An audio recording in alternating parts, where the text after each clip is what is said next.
meeting Tech is being fans, recorded. that's crazy. Tech fans, welcome to the show already in progress. Up with the white and gold. He is GaTechJon Watts. I am Jeremy the Impact York. One of us just finished a delicious breakfast from the varsity, and the other is in a undisclosed bunker underneath the Pentagon. That's what it looks like. You have those weird blinds behind you. Those blinds. Oh, Those yeah. right there. Yep. But neither one of those is true, Oh, yeah, clearly. But 100%. this is Impact Media Show, all about the Georgia Tech Yellow Jackets football squad. And first off, John, how are you? And second off, what did you think overall of the game? It's kind of mixed. Went from Friday high school football game. It was pretty much a shellacking, for lack of better words, Yeah. to Saturday being a lot closer than I wanted it to be, and unfortunately didn't get the results either. Um, definitely trying to keep it close, but definitely not what we were looking for. Yeah. But with their gameplay, we expected. We can get into that in a little bit, but it's what we expected, and we just gotta bounce back Saturday. Well, I mean, if I told you that your starting quarterback he had about a 67% passing efficiency, threw over 250 yards and a touchdown, ran for 67 yards and two touchdowns, and your number one running back also accounted for a touchdown. You'd think you probably won that game, right? I mean, by the numbers, you would think that, but when your opponent has four touchdowns and 381 yards, things look a little different. It seemed like also that Tech was utilizing the pass game a lot more than we were used to at all. Something that I wish the Kennesaw Owls would do here soon. I think they will. That's no knock on them.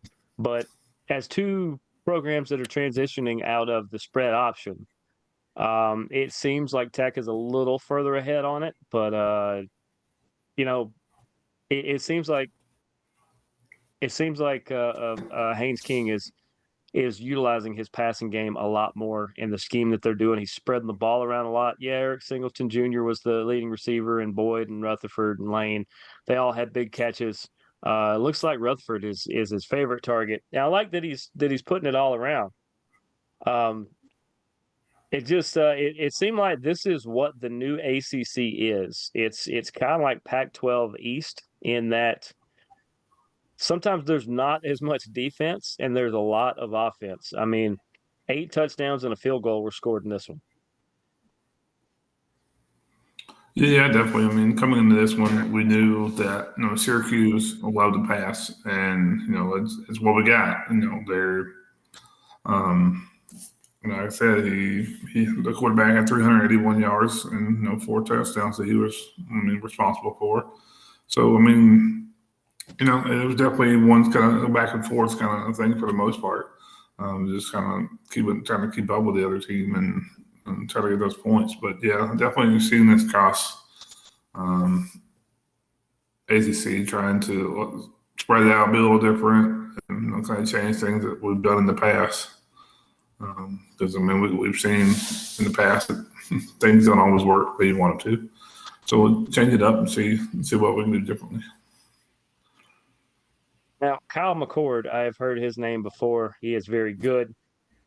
He is a senior. Has he always been at Syracuse? That's what I'm trying to find now. His name strikes me as though he was a Sun Belt guy, but I have not been able to see. It doesn't look like it. All his opponents are either Big Ten or ACC. It looks like. So I thought for sure Kyle McCord had been. Wait, bio. There's got to be something. That's where I know him. That's where Kyle McCord was. This is his first season as a Syracuse Orangeman. You happen to see where he was before this? He was an Ohio State Buckeye. That's where I know his name from. I knew he sounded way too familiar that I had seen this Yeah, guy at some point. He's that Kyle McCord. Okay. As opposed to other Kyle McCords. Yeah, he's very good. I guess he realized he wasn't going to start and ended up going to Syracuse.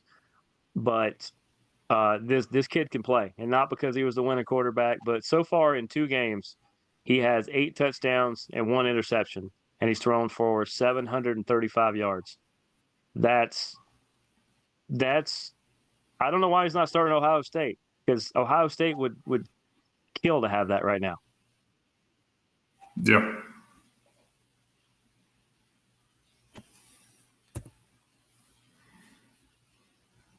But I mean, like I said, he's a top-notch quarterback. If he continues to play the way he's playing, he is going to help himself next spring for sure. Um, I would say he's probably a third or fourth rounder, but given what's in the NFL right now, there's a few people that would love to have Kyle McCord on their team. yeah. I mean, the way the NFL shapes out, it's like every year that they need to change, and somebody needs a quarterback, and what's available isn't what you want. So if you can pick up someone like that, um, he's playing on a team that's not going to get a whole lot of publicity. So he's definitely it's probably going to be. I mean, some of the later rounds maybe a pick up depending on what they do this year. They could if they win out and do something in this new playoff system, maybe get a little more exposure. But definitely somewhere where he can find a place.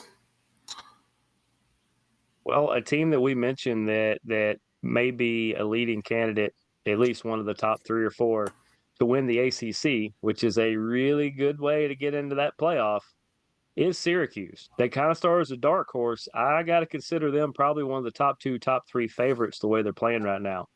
And Georgia Tech's probably the number 4, number 5 team of that list, potentially win the ACC. They're not completely out of it. They had a game where they lost by a field goal to the team we thought was better than them. I thought Syracuse was a lot better than 3 points better than Georgia Tech. Turns out they're not that far apart. But we kind of thought Syracuse might win this one, and they did. I think both these teams could easily see each other down the road, potentially in the final. We'll have to see how that particularly goes. But just in looking at it, looked like the Tech defense wasn't as bad. Yeah, you gave up 31 points, but it was to a really good team. And when you look at it, I mean, they were still getting pressure. They got a sack. I think Kyle Efford had that. It seems like they were still playing Georgia Tech football. They just they were having a hard time with the way Syracuse was spreading the ball around. Yeah, definitely. Like I said before, with Syracuse, we know when they're passing, they're definitely spreading the ball around. They kept it pretty even throughout the game. I mean, putting up some points in every quarter. Looking at 11-yard passes, another 11-yard pass, Kyle McCord to Pena, and then 17-yard pass. So definitely, looking at their both teams trying to spread it around a little bit, but it wasn't enough to kind of stave off that. Um, Yeah. Unfortunately, And I see that Hayden Burr missed his 1 field goal that he had, a 45-yarder, I believe, at the end of the half. I think it was. I yes, believe so. I'm trying to yeah, remember back. I think it was. And of course, the first thing your average fan is going to say, "Oh, if he would have just hit that field goal, it would have been tied and went to overtime." No, because if he hits that field goal, then the game plays out differently. right, There's hundreds of different ways that games could go the other direction than it did. Like I said, if he hits right, that field goal, I think it would have been 21-17 at that point. That's a 4-point game. That means Tech's going to play different because it's only 4 points and not 7. That means Syracuse is going to be a little more protective or a little more aggressive, depending on if they want to hold the lead or if they want to try to push the lead even more. It turns that into a completely different ball game. Yeah. Yeah, they're definitely looking at what there. I mean, we went half 21-14 and a half. And then they came out putting it at 24-14. So I mean, neither team really did a whole lot in that third period. Then it's playing chase for the win in the fourth quarter. Mhm. Of you know now we're down. We're down by 10. We got to do something, and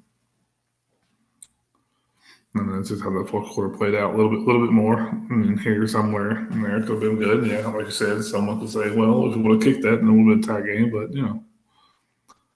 it plays out differently. Yeah. And unfortunately, Tech fans, you are no longer ranked in the top 25. When you're number 23 and you lose, you can guarantee you're not going to be ranked. You're probably still top 30, in all honesty. Another win or so, and there's a chance you bump back up in there, depending on how it is. The game this weekend looks like you're facing. Is that the Vermont Musical Institution? Pretty much. I mean, nothing against BMI, but the way they're playing this year, it might as well be. What does VMI stand Uh, for? I should know it. for sure, that's the Virginia Military Institute. That's it. So salute to our military. They're doing some wonderful things. They're not going to win this game, I don't think. I don't see this as a cupcake game. I do think they're gonna bring the intensity and the skill. But if Georgia Tech, see, that's the thing is a lot of people are like, oh, they lost in this one. It's like, yeah, but this is actually one of their stronger games. The other two were kind of interesting the way they were able. They were kind of scrappy in the first one. The second one they kind of coasted a little. This one you can't coast either. I think you build up a lead and you just you hang on to that lead is kind of where they're looking.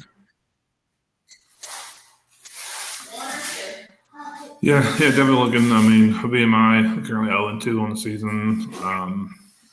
Some people could say call it a cupcake, but you don't necessarily want to do that because any given Sunday, Saturday, Thursday, Friday, Tuesday, whatever day we might be playing, things could surprise you. I mean, you schedule some off games just to be out of conference and kind of play some of those, but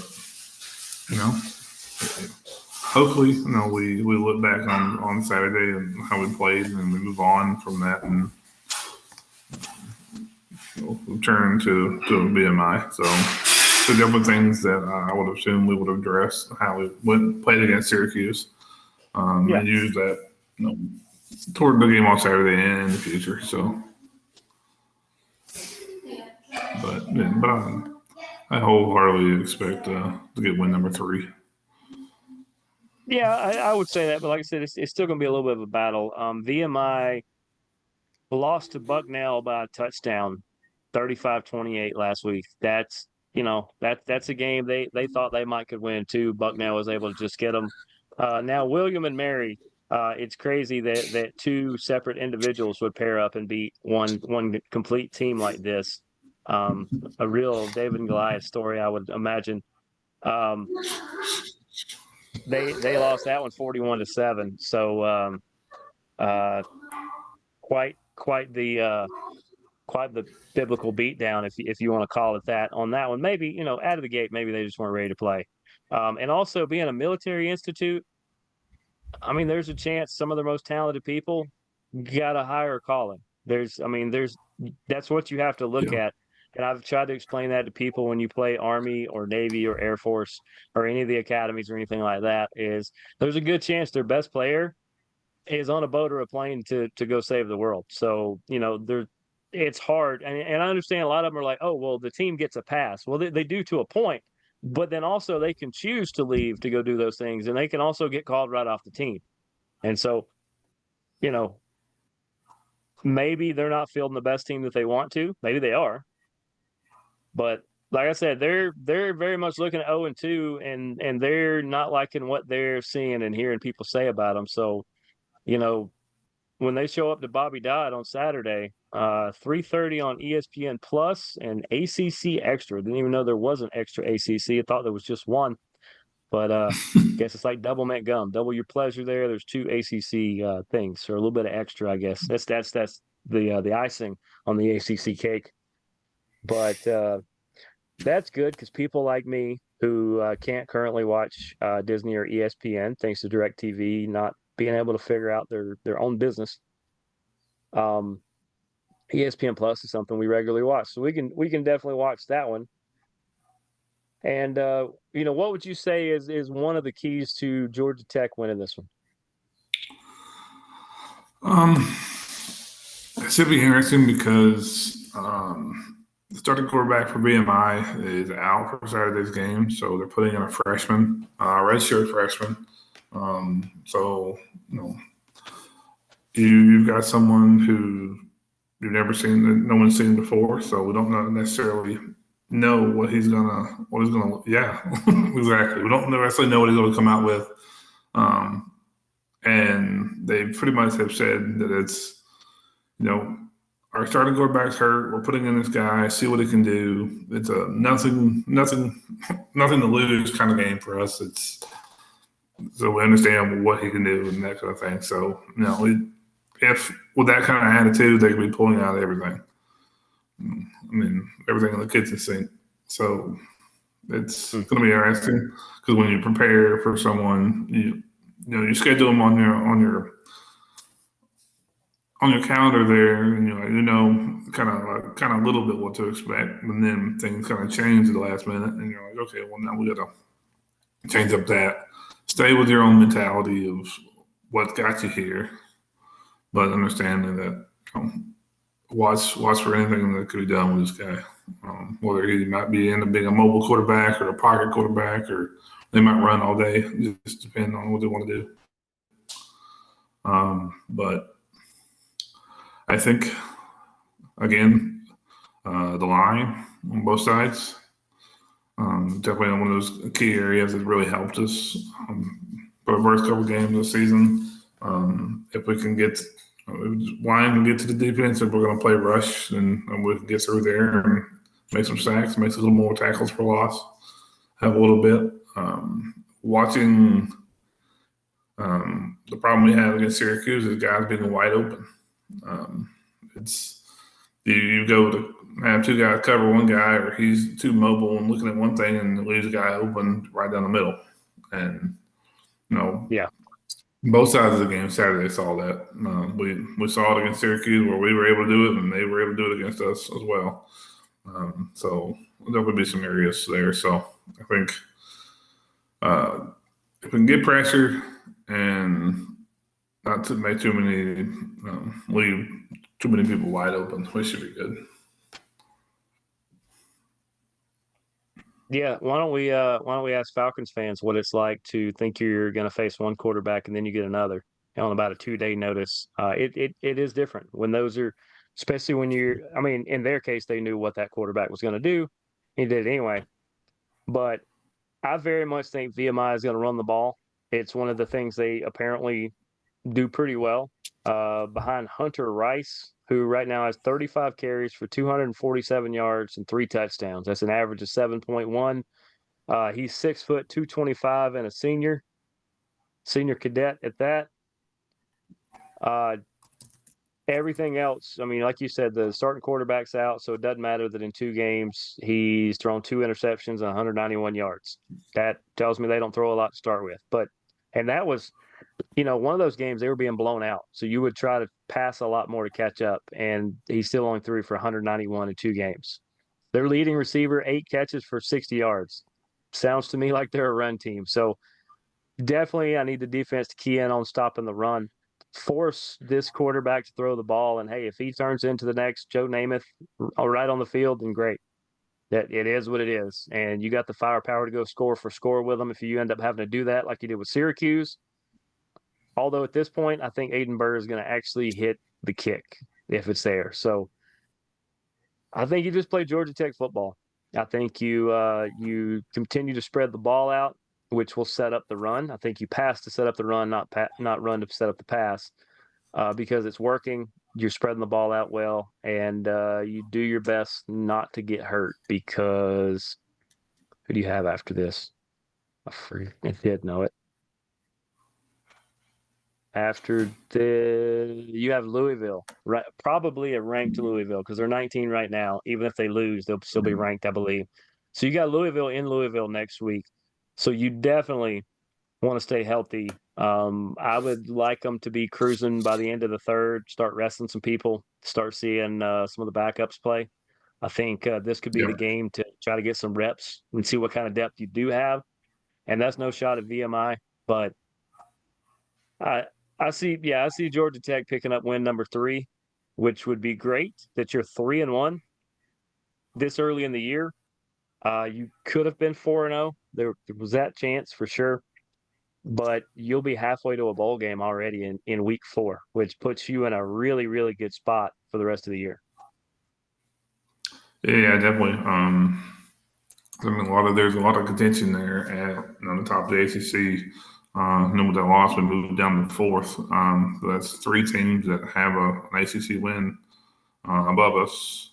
That one ACC loss there, kind of bummed us down. But looking at Syracuse and Boston College, and I forgot the other one who's above us. Um, you know, this early in the season, I mean, some of the teams you're fighting against aren't ones that you normally are used to. It's Virginia. That's the other one. So yeah, I mean, definitely looking at an interesting season. So another win another overall wins, always helps. Like I said, three wins, halfway to if we get our third win in our fourth game, that's it's the same amount of wins that the previous coach got in a whole year, three times. So we're Yeah, doing a lot better than we have in years past. So yeah. definitely whatever we got going, it's working. Even with the loss, it was a field goal. So it's still good. I think overall where we're going. It'll now be interesting going down the stretch with after Saturday, and we start playing some more ACC games. What it's going to look like. And it could be worse. You could be 0-1 or 0-2 in the ACC right now, like Wake Forest and those people in Tallahassee. Yeah, yeah. What did they do this It's week? I did not even see that. What did they do? That's or no, they're 0-2. So what would they have done? Did they play? Yeah, they would have played this week. Did they lose again? Or did they maybe they were off. I mean yeah, clearly they're off, but yeah. I yeah, think they I were think off. they They played the 24th and second, and then they'll play Saturday against Memphis Seminoles. So they had a week off. go Memphis. This is it's I hate cheering for the downfall of things, but right now I am all for any team that plays FSU and any team that plays Colorado. So it's the most fun to cheer for that outcome Yeah, because I I mean, don't need to worry about us getting banned from press conferences because we didn't get invited to start with. So I'm not that concerned with getting kicked out of a party that I'm not going to. yeah, that one should be an interesting one there. I mean, you got a noon kickoff with a 2-0 Memphis and an 0-2 Florida State. Oh, and that's out of the gate too. Yeah, Because the only other ACC going on then is Louisiana Tech and NC State, which could be a good fight there. But all right, yeah, we both think they're going to cruise to a win here. Um, man, I look forward to this game. I look forward to this one for sure. I think you guys get a week. No, then you play next week and then you get a week off. Yeah, that should be Yeah. fun. Um, other than that, any last words or anything? No, I think it's. I mean, I think pretty straightforward what we messed up on Saturday, and pretty straightforward what we can do this Saturday. Um, about how to cameo there. Um, but Yeah, I yeah, I was about to think, say. yeah, I'm When saying. they just need to play hard and just a lot of people say just open the floodgates a lot, and once you open the floodgates to play Georgia Tech football, then it's just ollie ollie oxenfree. Nice. I mean, he's about a week late showing up as like a Panther, but About four inside yeah, jokes I that think nobody we're on this good. show understands but us. All right. I mean, have to have that sometimes. But yeah, Keep them on the this should toes. be good. A good home game, another good home. I mean, because technically their first home game was in a entire different part of the world that they got that one. Have they played on the flat, so haven't they? I thought they had played one at Bobby Dodd. Yeah, we played Georgia State at Bobby Dodd. That's right. Yeah. Okay. So it'd be good to get back there. Georgia State seems to have rebounded from that. Kind of good that you played them early. They look a little fired up now. But other Bro, than that, man. it seems like the state of Georgia is booming in football as it should in all fronts. And other than that, I think we have reached the end of the show. Uh, yep, I think we've said everything you could possibly say. This is going to be a fun game to watch. It's going to be a good game. I would have never thought in a million years that we would actually um, try our best not to call a Georgia Tech matchup a cupcake game and them not be the cupcake. They clearly are the 2-year-old at the birthday party with this cupcake game, and we hope they really enjoy it. And other than that, we're to the end of the show.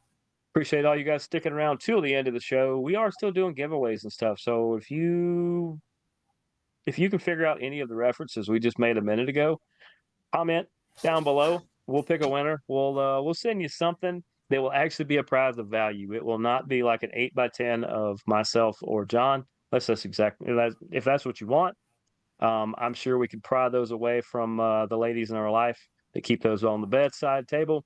But other than that, he is GA Tech John Watts. I am Jeremy the Impact York. We will see you guys next week. Deuces, gooses. Go Jackets. Jackets.